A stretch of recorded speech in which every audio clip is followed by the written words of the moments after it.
finally capping off the biggest crimes, we have that time that Lewis...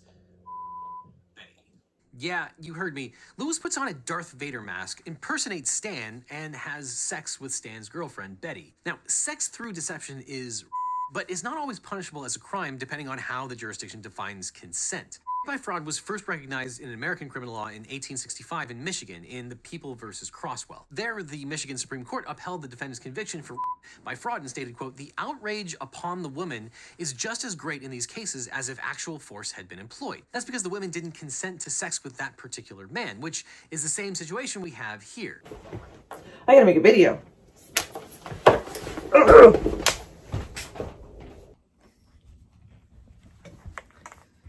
What's up, party people? It's Amy, and watching that Legal Eagle video, I will say when I first saw the thumbnail, I thought there's no way he's going to talk about that one part of the movie. It's YouTube.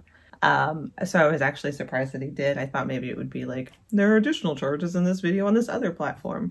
So that in itself was impressive. When he was talking, I did hope that he would get into this very weird situation, but maybe he doesn't know about it. Maybe he didn't think it was relevant. It's a thing that I think about constantly. Sex through deception but is not always punishable as a crime depending on how the jurisdiction defines consent. Until 2013, in California, it wasn't considered rape if you pretended to be somebody's boyfriend to get them to have sex with you. The law, as was written, specified a husband. So when a male did this to a female, made her think that it was her boyfriend, she realized it wasn't, his initial rape charge was overturned in 2013. Okay, from People versus Morales. And this was January 2nd, 2013. Opinion. A man enters a dark bedroom of an unmarried woman after seeing her boyfriend leave at night and has sexual intercourse with the woman while pretending to be the boyfriend. Has the man committed rape? Because of historical anomalies in the law and the statutory definition of rape, the answer is no. Even though if the woman had been married and the man had impersonated her husband, the answer would be yes. February 20th, 2009, she went to a party with her boyfriend and another friend. She drank 3 to 5 beers at the party. The victim asked her boyfriend to spend the night, but he declined because he had something to do the next morning. They talked about having sex, but the boyfriend did not have a condom and they never engaged in unprotected sex, so they decided not to. Eventually, she fell asleep while Victor was still there. Victor left sometime later. According to the victim, she woke up to the sensation of having sex. She was in a different position on the bed, perpendicular to the position she'd been when she fell asleep. She was confused because she and Victor had agreed not to have sex that night. When the lights coming through a crack in the bedroom door illuminated the face of the person having sex with her, she realized it was not her boyfriend and tried to push him away. The defendant then continued, is what I'll say. The defense's evidence is that he tried to wake her up by nudging her, but she did not move. He thought she was attractive, so he kissed her on the cheek. She turns towards him and kissed some more. He thought she was not asleep because she responded to his kisses, but he also thought she believed that he was her boyfriend. He stopped because he felt he was betraying his girlfriend. Fuck you, dude. There's a lot going on here, right? First of all, probably intoxicated, not fully conscious for sure. California has a history of having slow or backwards laws for what constitutes rape. The difference being rape versus sexual assault, that kind of thing. They have moved forward in some cases.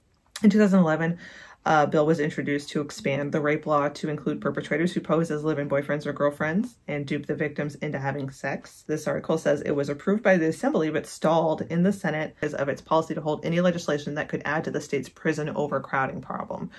In 2013, this law did change, so you don't have to be pretending to be someone's husband to be considered raping them. But there would be further changes in 2016 after the Brockhampton situation, which is good that things are moving forward. It makes me wonder what other states and other laws do we not know need to be updated. And of course, there are always going to be people defending the scene by alleging that in 1984, no one knew it was wrong. But that's kind of like saying that in the 18th century, no one knew that slavery was wrong. Definitely people knew. In fact, it was a crime back then, so it's hard to say that Everything was hunky-dory back then. It was written by people from California or who have been to California, as most movie studios are based in California. So technically, when it was written, they may not have thought it was rape. And it wouldn't be considered rape until 2013. You are technically correct. The best kind of correct. Also, I understand that people want to get out of going to jail or whatever. But the idea that, like, that's what you're using is like, yeah, it doesn't count. It doesn't count.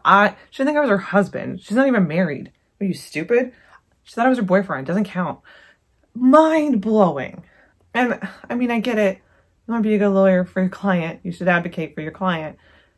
But like, I don't know. I don't know. See, this is why I can't be a lawyer. I couldn't go down that road. Even if I knew, like, this will definitely work. I couldn't be the one who went down that road. But I guess in the end, they did get the law changed. So maybe I'm just looking at it negatively. They did allow a new trial.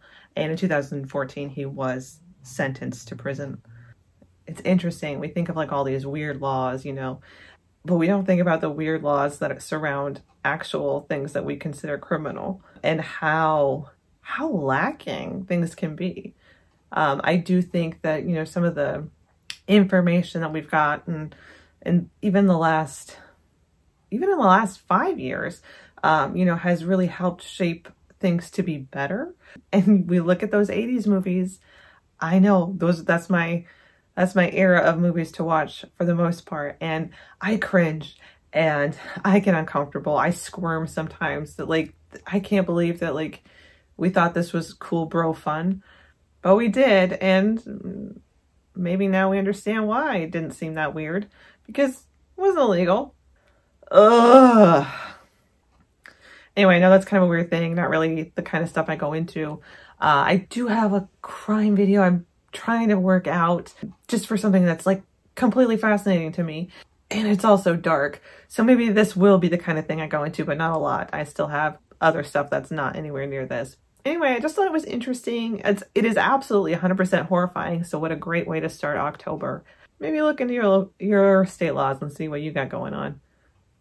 I hope you're having a good day and I'll talk to you later. All right. Bye. Thanks for watching.